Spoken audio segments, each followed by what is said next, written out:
Welcome back, my friends. It's another episode of the Shema Podcast. And I have something exciting laid out for you today. I have the great Rabbi Yaakov Wolbe sitting across from me in the new Shema Podcast studio.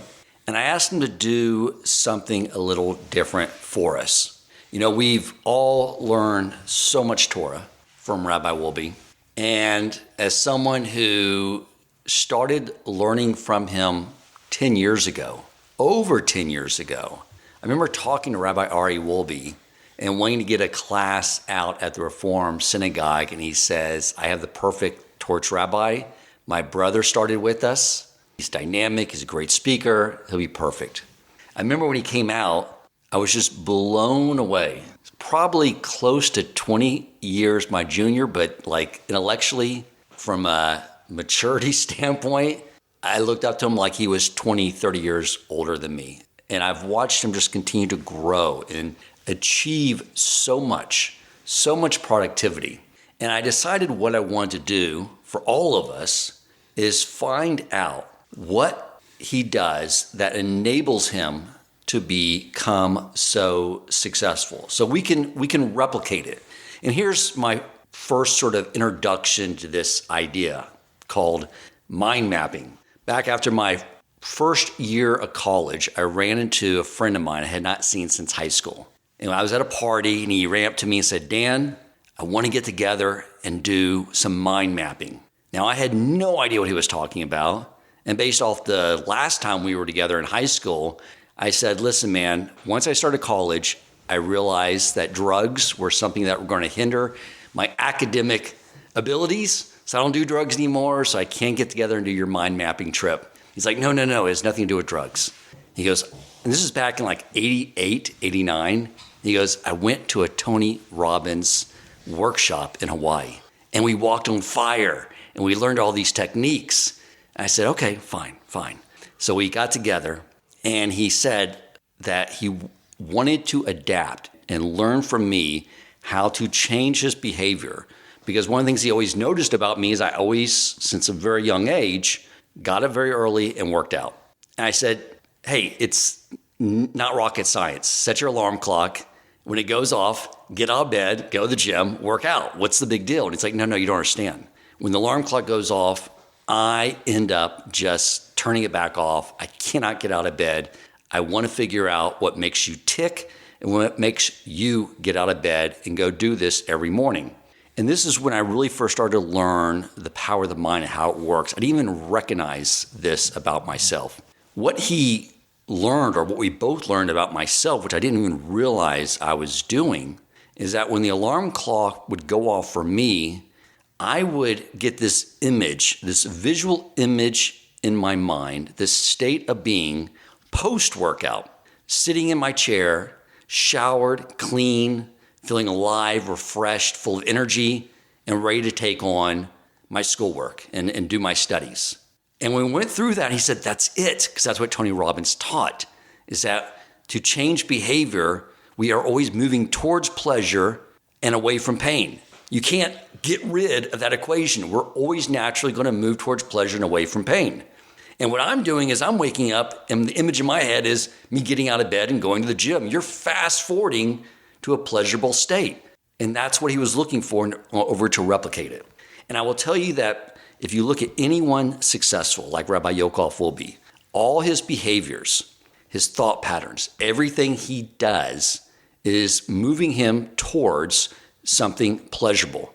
He doesn't look at his efforts as being something painful. He's attaching pleasurable states to it. So if we can sort of get into his mind and wind it a little bit, pull it back and see how his thoughts work and his imagery works and what drives him and his values, then we can replicate his success and bring it to our own lives. And this is not the idea, my friends, as Rabbi Yaakov Wolbe taught me early on, is when we pass and leave this world, Hashem does not ask us why we were not like Moshe Rabbeinu or more like Rabbi Yaakov Wolbe. He's going to ask us why we were not more like us. And as Rabbi Yaakov Wolbe taught, and I've used this several times in my podcasts, that when Hashem said to Avraham, Avraham, go toward yourself, that there is this perfected spiritual version of each of us, and our job in this world is to bring it out. So we can take these same techniques and learn from Rabbi Yaakov Wolbe and take it to achieve our own individual success. Welcome to the Shema Podcast, the podcast for the perplexed, where Torah insights, intertwined through personal stories, as well as interviews with leading Torah scholars, demonstrate the empowering qualities of Torah and mitzvot. For more great Torah learning through Torch, the Torah Outreach Center of Houston, go to torchweb.org. Now to the show. So Rabbi Yaakov Wolbe, thank you for joining us. It's great to be back in the studios. Thank you for inviting me. Are you ready for this? I think so. I'm trying to mind map myself. Scary territory. I need a cartographer. A cartographer to help me with this. I don't even know what that is. What's a cartographer? Someone who makes maps. Okay. Been very underemployed in the last 70 years. They're really excited what's happening in Syria. Ooh, maybe there'll be a Kurdistan. We'll get jobs. Well, I think Google Maps put them out of business. So the good news is I'll ask a question. You can take your time and think about it, and nobody will know. Because the first edit I do in Audacity is I remove all that space. I use that automatic feature. So everybody will think it's like coming right off your lips, okay? So thank God it's not being videotaped, you're saying? No, there's no video. I don't do video. I can't edit it. So let's start here. Tell me how you define success. Okay, how do I define success? Like personally, for myself? Of course, because we have to first understand. Yeah, I like it. I know a lot of people will say like, well, I want a yacht and I want my own private jet and I want this. No, I like what you said earlier, that everyone is different and everyone's different job and everyone's different mission and everyone has different responsibilities. So I would say the definition of success is someone who executes their responsibilities, who fulfills the task, the job, the mission, the mandate that they were created to fulfill. I would think that's success. Right. So what I'm trying to get at, so we can sort of go through and drill down and find out how you're propelling yourself towards your success, if you could define what success looks like for you. I like to be productive and to do things and to push myself and to write and to teach and to be happy and cheerful and to produce podcasts. So I guess that would be success. But, there's also other things that, personal things and familial things, but we're not talking about that. We're talking about the actual productivity, right? I think life is an aggregate because, look, as we all go out and we have these goals we want to achieve, we still have families, we still have responsibilities. So a lot of these questions and challenges we have is how you navigate all those things. So I know that you have an amazing family. You are the VP to the Rabbi Yaakov Wolbe Amazing Family under the presidency of the Rebbetzin Chaya Wolbe. No, it doesn't work like that in our family. I'm the president. Okay. Sorry. Right. I'll scratch that part out. No, keep it in. Keep it in. I think the man's in charge of the family. Sorry, I know I might get canceled for this. I don't care. I'm too old to care about this. No, the man's ultimately in charge, but it's a team. It's a team effort, right? Okay. So we're in this together. And yeah, it is. I think it is tough. I was thinking recently about just maybe this is a way to jump into your question, that I think I have less and less time as time progresses. I have less time to work on my work, on my professional life, given the familial demands of my time. But yeah, it's very much walking the tightrope and a balancing act to try to make sure that you do all that you need to do. Okay. Do you have any long-term projects you're working on? You obviously have your podcast you're generating every week and the writing you do every Friday before Shabbos now, which we're all enjoying. Do you have other, I believe you're working on a book as well right now? Yeah, I'll tell you a secret. Each one of these essays that I send on Friday is actually a chapter in the book. So I really wanted to write the book. Maybe this is a tip. I really wanted to write the book, but to sit down and write a book when I did a calculation, it's like 2,000 hours of work, which is like a whole year's worth of work, with no feedback loop. You're not getting paid for anything. And it doesn't really have a huge book advance, from the publisher. So it's thankless and feedbackless and paymentless work, and it's hard work. So I needed some sort of extra motivation to do it. So I announced I'm doing a newsletter, and I started writing it as chapters in the newsletter because now I'm on the hook for delivering a newsletter. And thank God I get an email if I don't send one out. I'll get an email. Hey, where's my newsletter? What's going on, Rabbi? I want my money back. So that's very helpful to design your life in a way that you're forced to do what you want to do. Yeah. So long-term project. Please God, writing the book. Other things that are more, I guess, hypothetical right now, like my yeshiva that I want to start. But that's very hypothetical, Okay, so one thing you did was you took a long-term project of writing a book and you turned it into a weekly Yeah, I think task. any big project that you do it in small pieces, right? The fastest way, or what's the way to eat an elephant? You've heard that before, right? Is that like a common thing people say? I heard it once. I said, this is such a good idea. How do you eat an elephant? One bite at a time, right? Have you ever heard that before? Is that like I've never heard that I before. assume that I told someone this recently. He's like, I said, how do you eat an elephant? He's like, I know, one bite at a time. He's like, I had a teacher said that all the time. Apparently it's a line that people say. I heard it for the first time recently, and I said, this is it. Big project, small little nibbles at it, and eventually that will compile into something much, much bigger. Okay, great. So let's talk about just your regular week. How regimented are you with your schedule and knowing that you have so many podcasts you want to do, you have your writing you want to do, and how do you manage the activities around that task?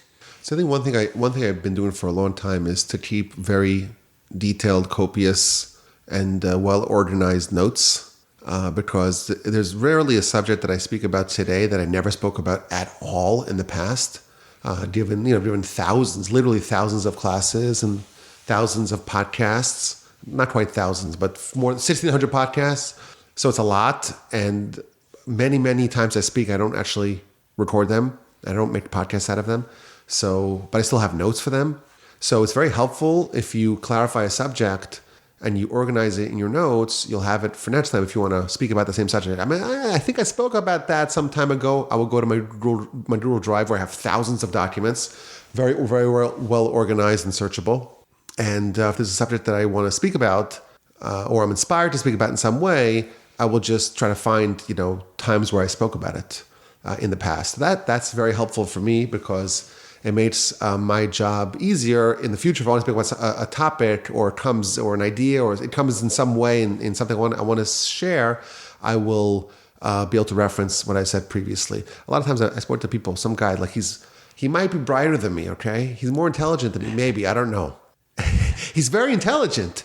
But I said, well, where are your notes? Like, what do you have to show for it? And he's like, well, it's all in my head. It's all in your head. That's not reliable enough. You got to write it down. Talmud says that you have to come to heaven with your teachings in your hand. And the commentary say you got to write it all down because whatever you write down, you bring with you to heaven. In heaven, the test is an open book. You bring your notes with you. So if you just have like some hand-scribbled notes and it's a hodgepodge, all your genius and all your brilliance is you're losing it, forgetting it and all that.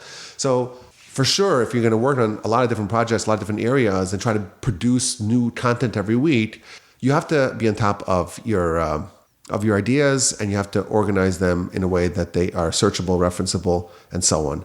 I see your head spinning there.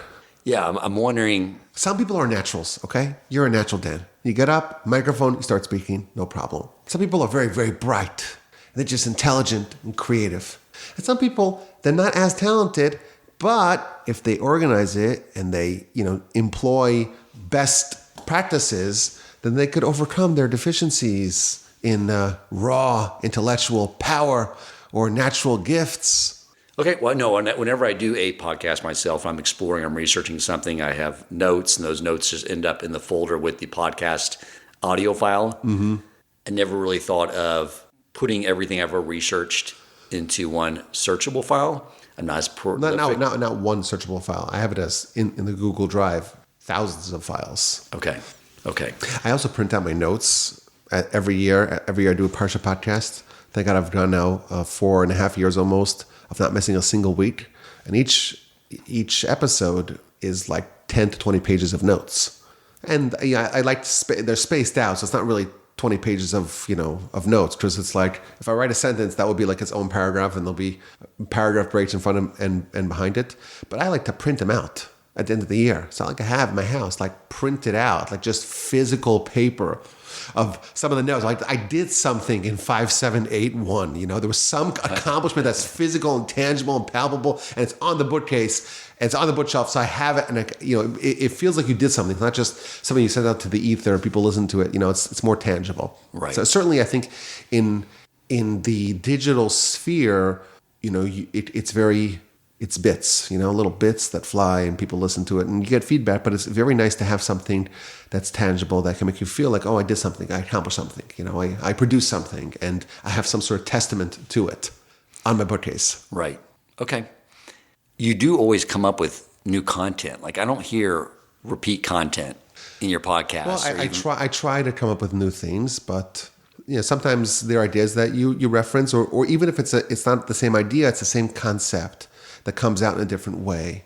So there's a lot of overlapping general concepts that the Torah itself references. I spoke about Laban last week, and I remember Laban is related to Bilam. I don't remember how they're related. So that turns out that at least one opinion says that Laban is the grandfather of Bilam. Okay. So I found it interesting that the qualities that Laban, or the deficiencies that Laban displays, Bilam displays. So I saw my notes. I'm like, oh, Laban, Bilam, and there's a perfect match. So actually, it came up. It was in a footnote this past week's newsletter. Okay. So I did see that. So basically, one of the things you are doing is you make sure that all your creative work is being recorded so you can access it and build on that, what you've already done. Yes. Which is great because I don't do that at all in any area of my life. Okay. So that's good advice. So let's get back to a normal day. So you still have these tasks. You have a lot of things you want to produce during the week. You wake up in the morning. You have, how many kids do you have now? We have a large family. Okay. Baruch Hashem. You have a beautiful large family. And I'm just curious from when you wake up and your feet hit the floor, what is driving you? How do you manage your day? Take care of your family's needs, whatever else may come, but be able to sit down and do the more professional teaching work that you want to accomplish. So I have a joke that I say about this. Okay, let's hear it. I have two types of relationships. I have some people that say, Rabbi, what do you do all day? Like your day must be completely empty. Completely, because what do you do? That's one group of people. Another group will say, I don't know how you do so much in so little time. You must be working 24/7. Right. That's where we're coming from. That's where I'm coming from. I see what you produce. So I'm flattered. When I told that to someone recently, he said, well, what does your wife think? Is she in this camp or in that camp? Right. I said, I don't know. I'm scared to ask. So I know that there's certain things that I have to do every week. So like you just mentioned the newsletter. I said I'm doing a newsletter every week. So that I know I have to release it by Friday. Ideally, I'd like to release it earlier, but sometimes it's just hard. Friday, it's a long piece. This week was 2,600 words, which is not a short essay. Yeah. And I try to make it polished to some degree or another, make it professional. If someone's going to read what I write, it should be well written, well reasoned, well edited, well argued. Something which is a creative idea, something which is a mind expanding idea. So, because otherwise, there's so much drivel to read, right? There's a lot to read, right? And if you're going to read what I'm writing, I'm honored and flattered and humbled by that. But you deserve to have, A+. Or at least I should do the best I can. And we have that expectation of you. So I know that weighs on you. So how much time do you allocate just for the newsletter? So with the newsletter, part of it is conceiving the ideas, and part of it's writing it, and part of it's editing. So like what I wrote this past week, The Forefathers and the Four Uncles, that was effectively a podcast that I had recorded 2 years ago. So the core idea, and the new terminology that I coined, the Four Uncle, that was a podcast from 2 years ago on this week's Parsha. So I had the idea and I had some notes on it that I could work off, but I had to convert that into an essay because the notes are not an essay. I tried a couple of times to tape the podcast and have it transcribed. They have all these AI systems that transcribe it very accurately. Yeah. But it ends up being, it's not the easiest way to do it. because it ends up being 6,000 words when I really want it to be 2,500 words. So I got to do a lot of editing to pare it down and to make it more like a real essay. Otherwise, it's like a little rambly. If you listen to some of my podcast, it can be a little rambly. So I don't want to have a rambly essay for you. So I discarded that. So what I have to do is I have to just do the hard work and actually type it and work through it. And then I have to really think about it. And sometimes I want to do adjustments on how it was presented in the podcast. I'm going to adjust. I'm saying, no, I want to structure it differently. I want to present it differently. I want to cut out this part. I want to add this part. I thought of something else that maybe would fit in. Let's put that in, and so on. I wrote a one line in this newsletter where I talk about the four uncles, which is Lot and Ishmael and Esav and Laban. These are the four uncles of the Jewish people. And the essay was all about how our forefathers were paired with four uncles. And that was part of their test and the part of the way that they grew. And I had an idea. I said, wait a minute. I remember that Lot in the Zohar is emblematic of the Yetzer Hara. So it made sense to me that all these four uncles were all the Yetzer Hara. So I did a lot of research to say, okay, well, is that true? Esav, of course, Esav is the Yetzer Hara, right? There's lots of sources for that. But Laban, I found a source that Laban's the Yetzer Hara. And then I found another source that Ishmael's the Yetzer Hara. So I'm like, wait a minute, that these four uncles are all the Yetzer Hara. Yeah. Okay, one line that said, I worked like an hour, maybe not an hour, I don't know, some significant amount of time on that little piece, ended up as a sentence in the essay, and most people just hit spam, click spam, unsubscribe, delete. Maybe they printed it but didn't get all the way to the end, which is fine. To me, it was helpful to be able to discover that, add that. That was not part of the original podcast. But I kind of go through again, even though it's ideas that I've done in the past, talked about in the past in some way. I'm going to spend time to convert that to an essay, which hopefully will be a chapter in the book. Okay. Do you have like a time block off where you go to and you can do your deep thinking work like this? I try to, but it's hard. So Sunday morning, I have my class, the one that you founded, which is also a podcast, which the subject is really whatever I want to talk about, which is helpful. So, but usually I don't have time before Shabbos to decide what I'm going to speak about. So often it's a scramble to get ready. I spoke for an hour today, but during Shabbos Shachris, I decided I'm speaking about the subject I spoke about today. That's what happened. And I said, okay. And in my head, I know what I'm going to speak about, and I have a plan. Half of getting ready to speak is to know what I want to speak about. I have a plan, have a layout, basic layout. And then last night, I opened up a document and I made a title, The Dina Dilemma, which is the name of the podcast, which I haven't even edited or released. But I bet I probably will go faster than you because I'm going to edit it so fast, which maybe I could teach you a little bit about that because I had to cut out and whatever steps I could cut out, I want to cut out. Right. So no music, no intro, none of that. Try to minimize any. That's the easy part though. You just plop in a file. Okay, even that. My editing is it's a little arduous. Okay. So, and then last night we went to the boys play basketball. So I went to Abbas Abanim with my younger boys from 7 to 8 something. We made some food for the kids at 8. 9 o'clock, went to the basketball game, came back at 11:30, which is fine because Saturday night, Motzei Shabbos, I have a hard time working anyhow. I don't know why. Maybe it's everyone. It's certainly me. Yeah, I think it's everyone. There's something about the loss of the extra soul that makes it really, really hard to be productive. Yes. So I woke up this morning. I said, okay, now I know what I need to do, prepare the class. And then I prepared the class, and I realized it was just too short. It needed something else. So I drove to the Torch Center, and as I was driving, I was making voice notes to myself to the idea that I wanted to add. I added the idea.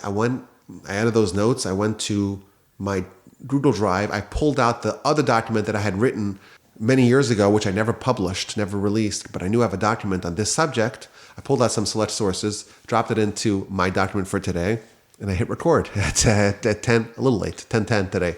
And I think it came out phenomenal, fantastic. And after we had the class, we had some question and answers, and one of the questions and answers triggered another idea. We want to make another podcast. So. Wow. Okay. And then tonight, I usually have a Sunday afternoon chavrusa on this upcoming parsha. He canceled, unfortunately, this week. But I teach on Sunday nights a parenting class, which is not recorded, not made into a podcast. I have a study partner as well where we study some other subject. So Sundays are full. Sundays are pretty full. But to me, like I got 2 podcasts today because I got one that I recorded and one that I have a little outline for the next subject that I have, which I'm calling the podcast that I'm going to get canceled over because it's about like sensitive topics. That's okay. We like to fly close to the sun. So it sounds like your schedule's pretty hectic. You're willing to allow and adjust. But the thing is like this, I have a lot of flexibility. I really could do whatever I want, because I can really, as long as I know I deliver. Like I know right now I'm thinking about the Parsha podcast. Tuesday night, 8 o'clock, towards Zoom.com. I'm going to be there. Be'ezras Hashem, with help of the Almighty. Have to say something on the Parsha. I have a document called Vayeshev 5785, which is, I prepared it already last year. Anything that I had on Vayeshev is in that document. I haven't even opened and examined the contents of that document. But I know that right now what's weighing on me is that I have a podcast I need to record in today's Sunday night, 48 hours from tonight at 8. So 48 plus 5. In 54 hours or whatever, I'm going to have to start recording on Parshas Vayeshev. Now, what am I going to say? Do you know? I don't know, but I have no idea. But I do remember that a few weeks ago, I had a thought that was related to Parshas Vayeshev that I said to myself in my WhatsApp. I have a WhatsApp group with myself. Did you know that? No, I didn't know you could do that. You do make a WhatsApp group and you add me, let's say. Okay. And it's called Dan's Brilliant Ideas. And then you add me so you can make a group. And then you start the group, you add me, we have a group, you kick me out. So now it's a group with just yourself. So it's effectively a way to keep notes. That's what I do. So any idea that I have, and if I'm like in a tough place, I'll just put it in there. So I remember I had an idea that related to Hanukkah, because it was something that I was talking to my wife about. I don't remember how it came up. I do remember how it came up, actually. But I'm like, okay, this is something I'm going to add to my Vayeshev notes when I get a chance. So I'm like always working on all different projects all at once. Okay. So big thing what you're doing is you're recording everything from even whether it's written or whether you come up with an idea, you're in the car, you have a way of making sure that I want to make sure, if there's something idea that I get and I think it's a valuable idea or something that I want to consider later on, I would include it in my notes in the appropriate file. And then later on I could reconsider. A lot of notes I have, I'm like, I don't know if that doesn't quite land like it used to land. Or like when I wrote it, maybe, no, I see the problems with this. I would discard it. That's fine. But it's a way. I don't want to lose ideas. If you have ideas, if something comes up, you want to grab it. Like some guy spoke Friday night, okay, between Mincha and Ma'ariv. He doesn't know it, but the idea that he brought up is going to come into my Vayishlach notes for next year. Because I know that I have a Vayishlach 5786 document that is already active. So I'm going to drop it in there. And we'll see. Will that come up? I don't know. It'll be part of my Vayishlach document. So either next year or the year after, I don't know. But I also have Vayishlach 5780, 781, 782, 783. So I can always go back to see what I spoke about. And if I'm really in a bind, I can say, I'll go back to 5787. Okay, that's a long time ago. I pull up some notes from there and say, okay, that I can recycle. No one will remember. Even Dan will remember. Is there a lot of overlap? Why not just bring them all into one file and sort them all by Too much ideas? work. I don't know. I probably should do that.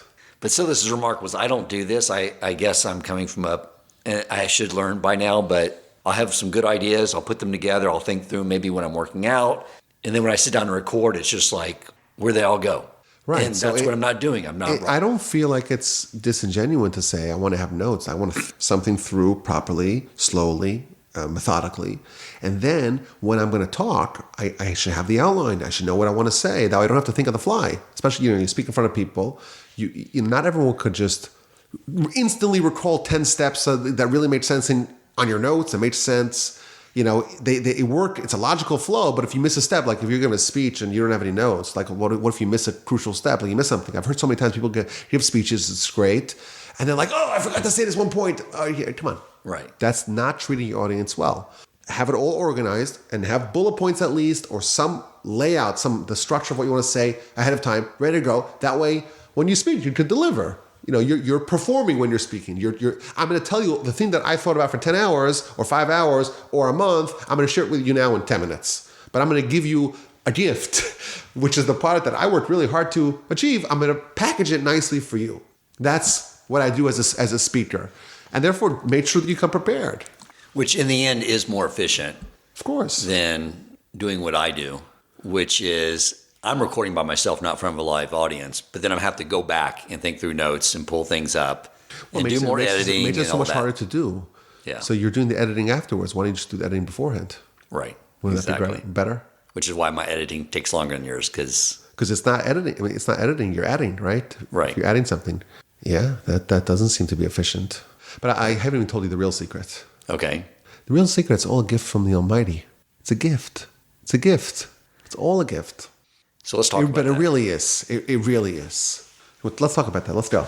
I'm slowly getting warmed up here. Okay. I think it's also easier to interview than to interview. It's easier. You ask the question and then you work off them and you challenge them and. Right. Definitely when I bring someone in and interview them, it's an yeah, easy they have lift to for me. they do the heavy lifting. Right. Exactly. That's why over the last couple of years, I've been pushing myself where more of my content is me doing it myself, because it forces me to actually sit and learn. I was like, you need to quit just leaning on the rabbi. You're going to learn more by asking people, what do you want to hear about? And then forcing myself to go out and research it and put together notes and be a little more like Rabbi Yaakov Wolbe in that area. So I do agree with that, which is why I wanted to have you on, just to learn how you go about this so all of us can improve in this area. But let's talk about that. One of the, it does all come from the Almighty. And that's apparently something that you remind yourself probably regularly, because I was going to ask you, like, one of the pitfalls of success in life is becoming arrogant. We all know that. We all fear that. But, I mean, with your level of output, I think you sort of answered the question already on how you keep yourself from being like, hey, come on, this is great. Look at this writing. It's for Shabbos. I did this amazing podcast. But you always know it came from all the Almighty. It's like ingrained in you. It's also helpful that, like, it's the most embarrassing thing to tell someone that you're a podcaster. It's like so embarrassing. So it's not like there's a lot of glory for the podcasters, right? Right. It's probably the most embarrassing thing to say, right? Don't you think? Or at least top 10 professions to admit to. Yeah. I'm a podcaster. Well, yeah, like my daughter and her friend said, like, of course you have a podcast. You're a middle-aged white guy. Is there one that doesn't? Yeah, there was a joke. It's like a flock of geese and a pride of lions and a podcast of middle-aged white men. But the difference is you have a successful podcast. That's the distinction. A lot of people may have a podcast, but not a successful, consistent, innovative, constantly creating new ideas podcast that people really appreciate. But in the end, I mean, look, the quality of your work is great. How do you stay? You keep from getting a little haughty when you look at like some brilliant work you put together. Is that you're just really ingrained in your mind? This is all from the Almighty. I mean, that is the key. We know that. Look, we all know that. And you want to study Torah, right? Well, I think it's also scary to be good, right? Because it's like you have something to lose now, right?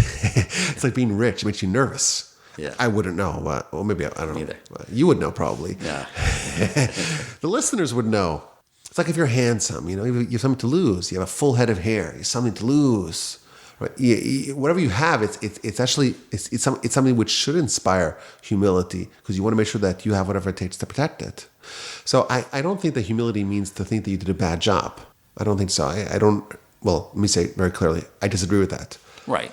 For sure. You should feel good about the work. Of course, and if it's good, it's good. If it's not good, you should be aware. Like we don't encourage delusion of any sort. So if it's good work, believe it's good. If it's bad work, don't delude yourself to think that is good work. So if you do good work, you should be happy. I think it makes you very happy. Right. To know that you produce something that's interesting, that's useful, that's enjoyable, that's productive, that's helpful, that's entertaining. That's a good thing to have a sense of how good you're doing. Right.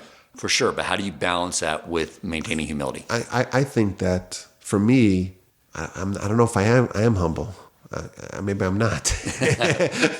I know you are. For one, I'm around you. And two, I know the way the system is built is that if someone does become haughty or arrogant, then Hashem pulls back his assistance in the flow of ideas and will cause them to stumble, because he knows that arrogance keeps them from accomplishing the main goal, which is to come close to him. I have some controversial opinions on arrogance. Okay, let's hear it. Good, I want to hear it. I'm against humility. All right. I want to hear some. I'm against it. I like to say the most provocative thing, you know. But you did say it all comes from Hashem. Of course it comes from Hashem. Of course. Yes, you know that in your heart. But the idea, I'm against humility in that sometimes humility is too close to mediocrity. Right.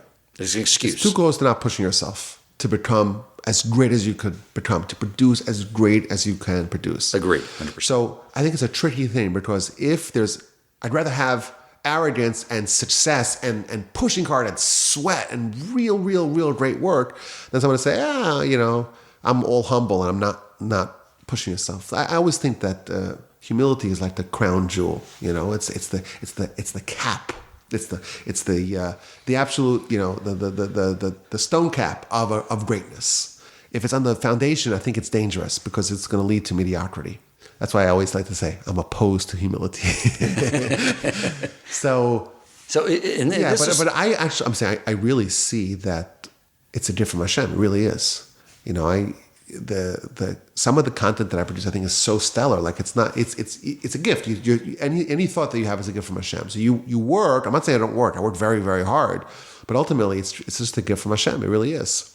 Look, and I think there's a teaching that if there was no Yetzer Hara, nobody would get married, build a house, or start a business or anything like that. Yeah. And I think this is what you've done, is taken this whole idea of loving Hashem with both your heart, your Yetzer Hara and your Yetzer Tov, and that's how you pull the Yetzer Hara with you. Like, let's do something great and amazing. Yeah, I think so. I hope so. I hope you're right. But I don't profess to be humble or to have bitachon. I don't profess it. I don't profess to be bitachon or to work l'shem shamayim, to work for the sake of heaven. I don't claim it. I want to make sure it's on record here, right? This microphone works. This microphone works. I appreciate I'm trying to work and do my job. Do my job. And hopefully people are inspired by it and people learn from it. But I really feel like it's a gift from Hashem. It really is. It really is a gift from Hashem. Because otherwise, like, how could you produce all this content? Today, I think I gave a great podcast earlier today. I think it was phenomenal. I really think so. But it was a gift from Hashem. Someone said something during davening that triggered me to think of what I'm to speak about. And it's rough because I know that I have to speak at 10 o'clock on Sunday morning. Right, you set that deadline for yourself. Yeah. So it's like Hashem put this idea in my head, and I had some, I have skill at assembling ideas because I have books. I also have books that I read. I always say that I'm not an expert, but I can read Hebrew. I can read Hebrew, so if I see ideas that are pertaining to the subject I want to speak about, well, now I have something to work off. Okay. I don't know if I'm helping any of your listeners. Is this helpful? No, you are. I mean, look, one of the things you mentioned is I know that you just started was you set a deadline for the Parsha podcast. Yes. So that way you would have to get it done. Very helpful. I would release a Parsha podcast every Wednesday evening at like 11. So, Thursday morning, really. Now that I know that I have to be ready on Tuesday, it gives me like another day. Because I always feel like, okay, I have till Wednesday. So now I know I have till Friday to release the newsletter. And then any other projects I want to do, it has to fit in within that framework. And then you also took the big project of writing a book and you broke it down into a weekly project that also has a deadline. Yes. Which is pretty brilliant. Thank you. I appreciate that. I think that these are all gems. Yeah, but I don't know if it's novel gems. It's like ideas you've heard before, right? It's okay. Okay.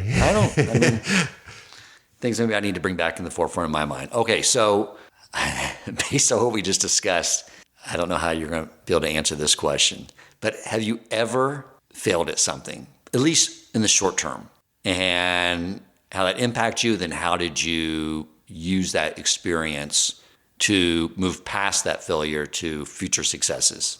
Like, do you mean professionally or like in life? Just anywhere in life where you just, you failed in something. You don't have to say what it is, but you can say how it impacted you, how you internalized it, and how you end up growing from that experience in the end. Because to me, every successful person is going to take risk in whatever they do. And the only way to succeed is have lots of failures, but it's what you do in those moments that is what defines your level of success in life, whatever it is. Learning Torah, doing podcasts, business, being a husband, father, all these things. Well, I'm saying I had a lot of failures. Lots. Okay. And I was like the opposite of a golden boy. What's the opposite of a golden boy? Do you know? I remember your your podcast on the 1 million download. Oh yeah, Right. Yeah. So that was a little shocking. I thought you'd be like a little perfect angel. It's like a golden boy because you could edit it and make it sound really clever and intelligent, and I wasn't the golden boy. My parents are still shocked that I turned out okay. Listen, it was rough. So what'd you do? I mean, it obviously didn't destroy you. It made you stronger. So that's what I want to get to. These are defining moments, and everyone has setbacks and challenges, and those can be turned the defining moments of our life. Yeah, well, okay. So it was a rough I had a hard time like sitting and studying 4 hours of Talmud. I still do. I probably way harder now. But you go to yeshiva and you got to learn 4 hours of Talmud like multiple times a day. It's very hard. And for someone who couldn't sit in a seat throughout grade school, and enormous gaps in basic knowledge and skills, like it's outrageously difficult. But I will tell you that a couple of years into my tenure here at Torch, I felt that I was cruising, because I hate to say it, Dan, I could go up there to TBT, where you were the president of the shul there, and I'm going to say a Yiddish word because it's the best word. I could kind of fumfit my way through it. Which means like there isn't a very a delicate and easy English word to describe what fumfit is, but you could kind of, we can figure it out from the context. It's like but you didn't have to push yourself to impress us because we were all pretty. Yeah, like everything was new. Like it was like literally like zero Torah. I don't have to like really discuss a lot to like wow them. And the one nice thing about making the podcast like the primary output that I'm doing is that it forces me to always create new stuff, to always be innovative, because I can't just go back because everyone can easily remember what I did last year. Right. I say the same Dvar Torah in shul that I said last year. Very likely anyone will remember. I say the same podcast. I know a lot of people don't remember because they listen to that one. Well, especially when you do the rebroadcast. Yeah, you share it You sort again. of throw out there, this is what I did last year, so you can't do a repeat. Right. So it forced. I had a moment where I don't think it was a failure per se. It was just a moment where I kind of made a decision to really try to push myself to do the things that I know I was capable of doing. I knew what the tools to do to try to actually actualize that. Okay, well let's drill down that a little more. How'd you get to that? How'd you get to that change point? I feel like to be fulfilled in life, it's directly proportional to how much you feel like you're actualizing what you're here to do. That's what I think. True contentment and fulfillment is the sensation that we get when we're doing what Hashem put us here to do. And I think, and maybe this is not humility, but again, I'm against humility. So if the listener is interpreting this as not being humble, okay, that's fine. I'm willing to tolerate that. I feel like the Almighty put me here to do podcasts, to produce incredible audio experiences of learning, which is going to be available to the whole world, and people could learn, and people could grow, and people could understand, be educated, entertained, and have a growing experience. That's what I think that Hashem put me here to do. And yes, I was teaching. Is that your phone? That's your phone. My phone's on silent. I would keep all these things in, by the way. I have a thing whenever we have an insider podcast and anyone's phone goes off. It could be anyone's phone. I say, Rabbi Arya, turn off your phone. Even if it's my phone, but I always turn my phone off. But it doesn't matter. Whoever's phone it is, I just blame him because. So that's what I feel like. That's what I was created to do. I think that's like the unique skill combination constellation that I have. And it wasn't being fulfilled, even though I was being productive, but it wasn't really living up to what I think I could have done. So that was a long time ago, but I did make a concerted effort then to really try to work like a madman to produce incredible content, but also a lot of content. Okay, so and it gets easier. It's like a muscle. It gets easier over time to do this. So to bring it back to everyone, whether it's whatever they need to accomplish with their life, like Torah study is mandated on every single one of us, right? Mm-hmm. But I want people to bring back your success in this area to work, relationships, all these things. But you really, what you did is you tapped into that. This is why I'm here. This is my purpose here. This is what I can bring out to the world that no one else is doing quite like me. And I think that's the powerful idea that everyone needs to tap into. Yeah, absolutely. And also, everyone who has been working on something has had flashes of brilliance or flashes of great accomplishment. Those flashes could be every day. It could be. Like, I've had the great privilege of studying by some of the greatest sages in the world, like the greatest sages in the world. And it's unbelievable how every single day it's so mind-blowing. And it's every single day. And it's like the most brilliant idea most people have in their lifetime won't reach the ankles of a basic idea, every day. So these are learnable skills. So if you could have a brilliant idea, well, you could have 10 of them, and 100, and 1,000, and 1,000,000. Maybe not 1,000,000, but you could have loads and loads and loads and loads and loads of them. I remember reading once that someone said, one of the great sages said, if you could write one Torah idea, or you could write down one Torah question, you could write down 100. If you write down one page of notes, you can write down 100 pages of notes. And if you could write one sentence, you could write one question, there's no reason why you can't write a book on Torah ideas, on novel Torah ideas. It's just that most people, they don't even write that one question. So they don't develop habits and develop the skills needed to eventually broaden that base to do something really impressive. And I also think most people, settle for mediocrity in whatever area they do. They don't push themselves. I think what people are capable of is a lot more than what they're actually doing. I think, okay, maybe this is also not humble. I think I'm also capable of doing a lot more than what I'm currently doing. I really think so. I really think so. So you don't think you're optimizing all your potential even now? Optimizing is not. I don't think I'm squeezing every bit of possible productivity and potential out. No, I don't think so. But most people are not even at all, in that frame of mind to say that you are here to do great things and you have a nuclear-powered machine balancing on your shoulders. You have an incredible brain that's capable of 1,000 times what you imagine you're capable of. And most people just don't use it, and it atrophies and it begins to, erode. So I think in whatever area of life, even though I had a conversation with someone I'll tell you about in a second on over Shabbos, but in every area of life, every single person who listens to this table more than what they're doing, I'm sure of it. I'm sure every single person's capable of more than what they're doing, and almost everyone probably agrees to that. I did get some feedback from someone in shul about my essay. He says, maybe you shouldn't push people so hard. Because he's a psychologist or psychiatrist.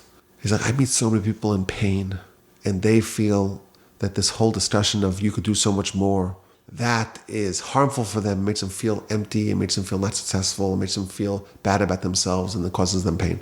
So if someone is in that camp, then disregard what I'm going to say. Isn't the way to get out of a place like that is to then achieve something? Doesn't that bring a greater pleasure to someone? If it's not being productive, that's the point. The bottom line is if it's not being productive, it's not helping someone. If a message is not helping someone improve, then it's not a good message for them.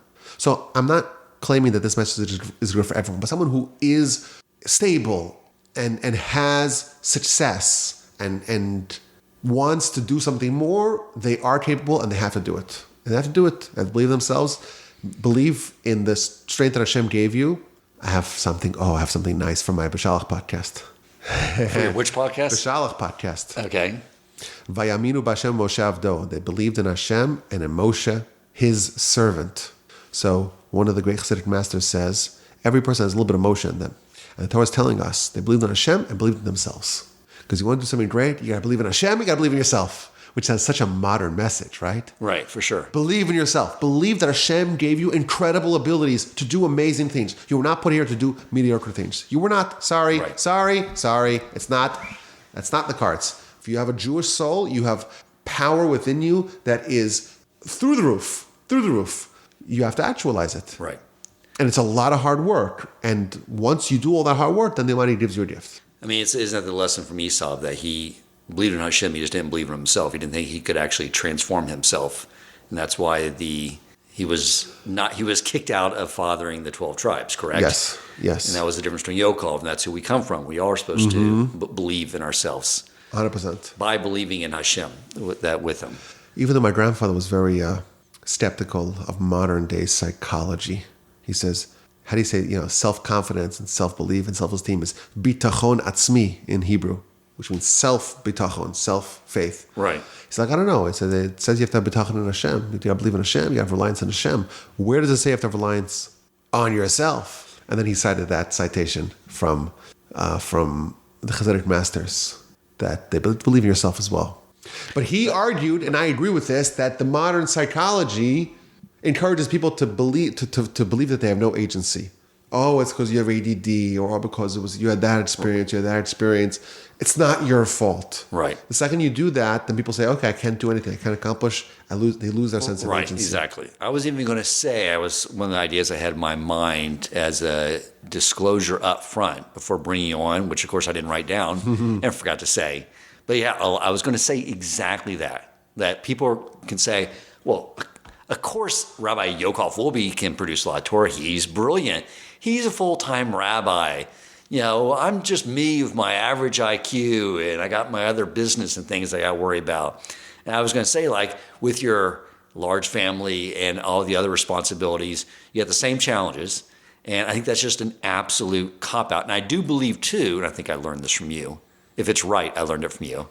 That in everything, by the way, I'll take that in everything. If it's right and it's brilliant, it comes from me. Otherwise, if it's wrong, it comes from someone else. But I think I learned this from you, that when it comes to learning Torah, or really achieving anything that is in the service of Hashem and our purpose here, that is like a CEO who hires an executive and says, I want you to start this project. And then the executive comes back to the CEO and says, okay, well, here's all the resources I need to put this project into place. The CEO says, of course. So when it comes to even learning Torah or doing anything, if we lack the IQ maybe at the beginning stage, Hashem will afford us more IQ to accomplish what we desire to accomplish. 100%. But not every mission demands high IQ. So there are parts of Torah that I am completely stymied by. I've spoken about this many times. And I see people and there's just different brains. I always have a hard time with the study of halacha. I find it very complicating, and it's a lot of details. But I always feel like I'm missing the heart of the matter, and I just forget it as soon as I hear it. I have a hard time, and I don't know why no one could do it in a way that I can understand it. Is there anyone who could write or organize halacha in a way that's understandable for me? Is that too much to ask? I just think it's different types of brains. So certain people should gravitate towards those areas of Torah. Now, when you're a young student, you don't have that ability. You're supposed to follow what the yeshiva tells you to do, and that's what you study. But once you're mature and you're more of an independent person, and you want to find your area, your corner of Torah, well, you gravitate to the areas that you feel like you have the strengths and the abilities and the inborn, innate skills and qualities to be able to, that you connect with, that you really feel like, this speaks your language. So there's different disciplines in Torah, and there's also different disciplines in life. Your friend who's busy, who's working all day and doesn't have all the time, is not a full-time rabbi, doesn't mean Hashem doesn't want greatness from them. The greatness might be in some other area. They pray, right? They go to shul. So is davening not part of our religious responsibility? Why can't they become great in prayer? Anyhow, we daven together in shul, right? Right. They're married. They have shalom bayis. They have raising their kids well, the chesed opportunities that they may be afforded. Greatness is demanded of every one of us in whatever discipline, whatever domain or domains we're supposed to do that. And it's natural that people will be better at certain things than others. That's okay. What's not okay is someone saying, okay, Hashem doesn't want greatness from me. I don't agree with that. I think it's wrong. The world was created for you. Whoever hears that, it's true about you. That means that there's something that you can do that's worth the whole world. So does it have to be in Parsha podcasts? No, it doesn't. There's other areas. But this is like my perfect skill, It's like, could sound intelligent on a microphone for an hour, can conceive of something nice in the Parsha with a gift from the Almighty, can keep copious and well-organized notes. Okay, this is my thing, but everyone has their thing. Right. You're better at the Shema Podcast than I am. Your story, and you're being genuine and opening up your heart and, exposing yourself and your background. you have the credibility to tell this story and to bring people in. Right. I mean, look, with my podcast, that was what I saw was what I could bring to the table. Yeah. I was like, I'm not here to give commentary on the Parsha. We got way better people than that, than little old me, right? But my whole idea was that I can bring something they can't bring, which is the experience of transforming my life and continuing to move forward in this endeavor that I think the goal was to appeal to someone that was currently not observant and it was all new to them, to say, hey, I've been in your shoes. And I'm just a step or two in front of you. So, yeah, that's what motivated me to do this podcast. Love it. Can I tell you something from an upcoming Parshas Vayera podcast? Please. I actually don't think this is in my notes, so I'm violating my own rule. So this is like my virtual notes. Someone will remind me, or maybe I'll remind myself. Maybe I'll remember to put it in. This will be recorded. Okay. So in the Parshas Vayera, Sodom, Gomorrah are destroyed, but Abram tries valiantly to try to save it. Maybe there's 50 righteous people or 45 or 40 or 30 or 20 or 10. No, it's over, too late. Maybe you could spare Lot and his family, but that's it. And then the angels come to Lot, and he gives them matzah. We know the story. They have the overnight. They make him blind, and they flee. And he flees with his wife and his 2 single unmarried daughters. She turns around. She turns into a pile of salt, a pillar of salt. And then there's an interaction where Lot is petitioning the angels not to destroy the city of Zoar.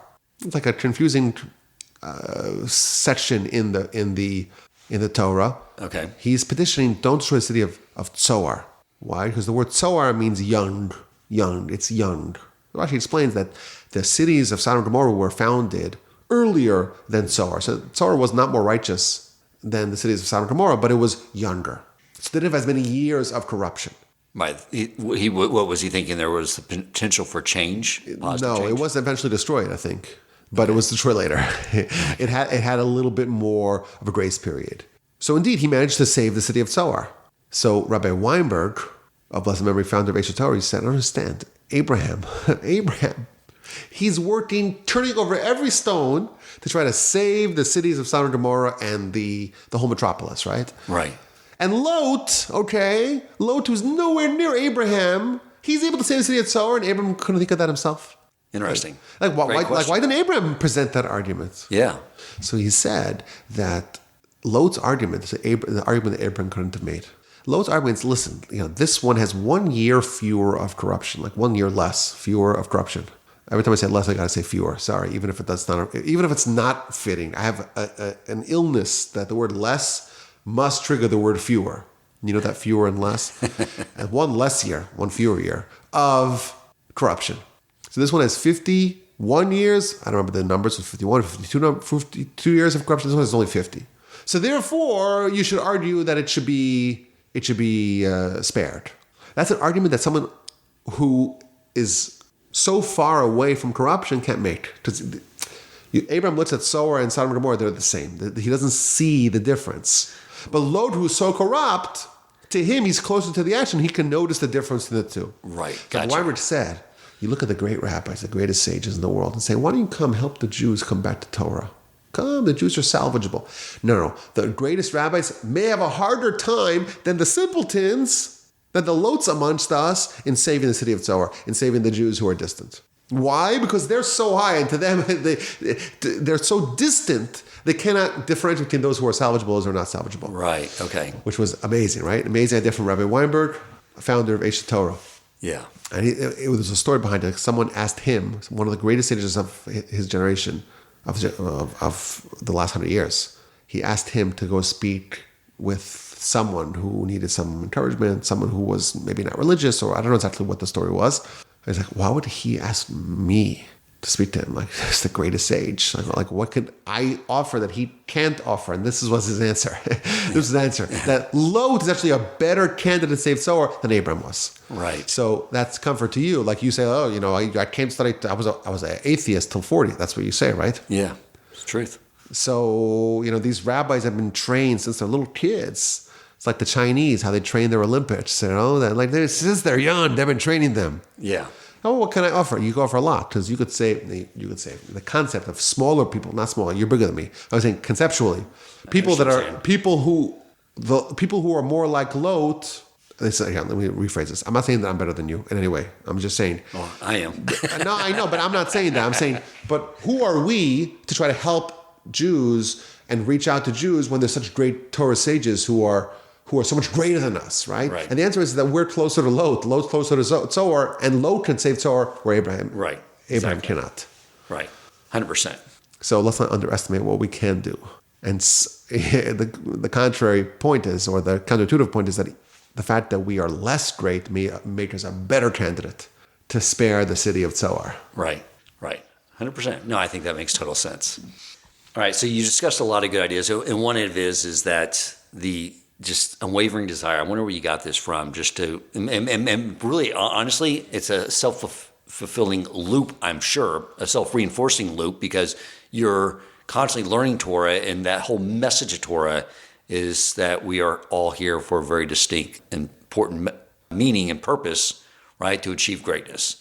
So I think just the study of Torah itself makes you great at achieving greater things with Torah. Is that accurate? I think that's 100% true. It's Okay. a virtuous cycle. Yeah. Yeah. Okay. I would like to drill in a little more about staying on track with the things you're trying to accomplish, and amidst normal life distractions. I mean, because again, you got other responsibilities going on, and it gets a little challenging because I get very task oriented, and it drives my family crazy. Like, where do we fit into your regimented schedule? I'm like probably too regimented. Like, I have literally 4 to 5. I have like every thing mapped out during the day, and it's like, and then when someone needs something from me, it's like they apologize. Like, I know you have something scheduled between this time and this time, but it's not good. It's literally something I need to be a little more flexible. So I would like to learn how you handle that. We both need to trend in the opposite direction, where I need to be a bit more regimented and you need to be a bit more flexible. Probably either extreme is too much. Yeah. Well, I think that my regiment is the fact that I know there's certain things that are non-negotiable. Like Sunday morning, like if we're gonna take the kids are off last week in December. Like Sunday morning is, to me, it's sacrosanct because I don't miss a week unless I'm flying or it's Pesach, Right. So besides for that, there's a lot of flexibility. Right. But that also means that I worked on Sundays and I worked on it late at night, and sometimes I have classes at night sometimes, and I come home very late. But I try to, if I could be home for the kids at 2 or 4 or something like that, and try to execute some of my paternal responsibilities, make sure everyone's okay. I have the school has me on speed dial because, thank God, the kids are energetic. So I probably had 10 calls last week with school. You never had that. Yona was, not anymore, she was great. No, but she's a girl. Probably I had 10 calls and conversations with school administrators and teachers and things like that last week. Probably 10, yeah. Yeah, kids were sent home. Like, it's some drama. I had to go into school. Kid doesn't want to. Okay. And to wake the kids up. You don't have to wake up these Wolbes. It's rough. Yeah. But thank God I have the flexibility in my schedule to know, like, there's certain things I need to do, I need to produce, and otherwise I have a lot of flexibility. So benefits and drawbacks. It's not a 9 to 5, but it's also I'm able to kind of have the flexibility and get the work done on all fronts. Now, a lot of this, I assume, comes down to just the relationship you have with Rebbitzin, Chaya, and how you share those responsibilities. That's very important. I mean, that type of relationship and being a husband and allows both of you to do what you each need to do during the day. Can you speak a little about that as well? I can speak about that. Well, as you know, Chaya works in the girls' high school here. And so that means she's there till 2 o'clock, which is nice. She comes home at 2.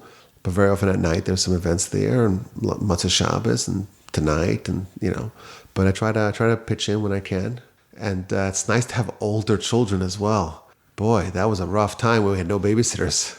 We used to have to also find babysitters sometimes. Right. So now I got some built-in babysitters. It's amazing. Right. It's amazing. But yeah, I think I'm very fortunate that I have that flexibility.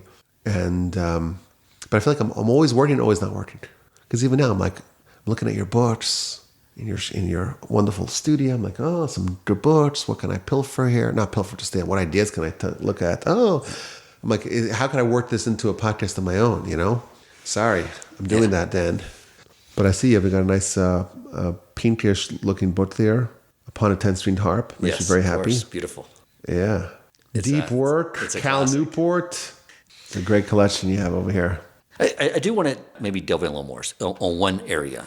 I know early on, you talked about early on when you were a young man, plying through all the challenges of sitting and learning, and you were able to push through that. But I mean, even at that young age, was it just finally the determination that you didn't want to fail? Like what shifted you at that point to give you the resolve? Like I sort of set up this podcast with this idea that in the end, really, I do believe this, that we find ways of reframing things so that we associate pleasure with the new behaviors we want to take on and pain with the old behaviors. A lot of people get trapped and say, I want to change this behavior, but the behavior they currently have is something they attach a lot of pleasure to, and the new behavior they attach a lot of pain to. So I like to sort of like break that down a little bit, if you can remember like what sort of shifted sort of your trajectory. Well, everyone wants to be good at what they're doing, right? So if you're in the yeshiva, you want to be good in learning. That's what you want to be good at. And it demands like a lot of hard work. And some of the work is just like sitting there and not just chit-chatting with your chavrusa, which is much easier to do than to study Talmud. And the study of Talmud itself is so intricate and so hard that there's a lot, all the pain is front-loaded. It's like the pleasure comes at the end, at the very end. Right. And there's a lot of pleasure in studying the Almighty's Torah, but the pain is all front-loaded and the pleasure is all back-loaded. So I guess I wanted to be good at it and to succeed in my studies. I always found that working on little projects makes it better for me. I kind of... Like what? So like... As it pertains to this. Yeah, so, when I speak, I always want it to be recorded because I want to have something. I want to have like something tangible to take with me, and if I'm working to write something, to produce something, this is a project I want to work on. That kind of makes me excited about it. But just to study one random thing that's not connected to anything bigger, it's not exciting to me. A lot of people do it. They just sit and study because I don't know why, they just want to do it. Right. But I'm not like that. So, I found like when I was in yeshiva and starting to really get a nice momentum, like I would not miss a single lecture for a whole year, Like the day my son Akiva was born, that day I went to the lecture. I didn't miss it. I didn't miss a single lecture, not one the whole year. Like I was just obsessive about it and kept like very voluminous notes. Like to me, like that was a project. We're be here for the whole semester, not miss a single day for no matter what, and to and to take very very voluminous notes. I have dozens, or let's say a dozen probably of loose leaf binders with notes from my lectures I heard in Talmud. To me, like that's exciting. For some people, I don't know. I guess everyone's built differently. Some people, they just want to learn. So if someone says something, they'll learn. They're happy to learn. Me, it's got to be part of a project. It has to fit in something bigger that I'm working on. So if I want to study Talmud, let's finish a whole book. If we're going to study Talmud deeply, let's write a book out of it. Let's do something big. I think it's a flaw, but maybe it can be repurposed into a positive. Right. So one of the things you said about that early situation growing up is you put yourself in a situation that would motivate you. I think that's key. Yeah. Right. You surround yourself with people who are pursuing a goal, and that right there sets a big momentum. Absolutely. Okay. Just to wrap up, what other advice would you give to those of us listening, myself included? Anyone who wants to do anything can only do it so long as they have help from the Almighty. Period. End of story. Nothing you could do on your own. Nothing. So that's the best advice for anyone in anything. And I'm not claiming to be a great prayer, but I know it's true that no project can succeed without prayer. So whatever you want to do, pray. Pray to the Almighty in English. He is proficient in English. Even if Even with a Southern dialect? It's Southern dialect, even if you're British and you have one of the less crisp British accents, whatever language, speak to the Almighty. That's the best advice, period. That's my advice. It's beautiful. Because one of the things I did see very flawed when I think back on the Tony Robbins book that I read after I met with my friend early on, a long time ago, was the way Tony Robbins tells someone to empower themselves and to get into a state of confidence is to constantly think through prior successes and build those and put them on the forefront of their minds in order to accomplish the next one, right? But we have like a stronger foundation to build from, and that is the Almighty wants me to succeed. If I plead Him to help me succeed, with that, knowing that, I can do anything. He wants you to succeed more than you want to succeed. Just like a parent to a child. The parents want more than anything else for the child to succeed. More than the child themselves wants to succeed. The child wants to play PlayStation. That's what the child wants to do. Right. Yeah, if you get them in a sober mood, they'll be like, yeah, I want to accomplish this and that. But the parent wants the best for the child. So if the Almighty is our Father, He wants the best for us. And He wants to give us whatever tools, like your executive with the CEO, whatever tools you need to succeed. And He's going to help us and direct us and hold our hands. So, of course. Beautiful. Great advice, Rabbi. Thank you so much, Take Gus. care. Thank you. Care. If you enjoyed this episode, please consider supporting Torch so they can continue to spread Torah wisdom to the world by making a donation at torchweb.org and clicking donate in the top right corner of the page.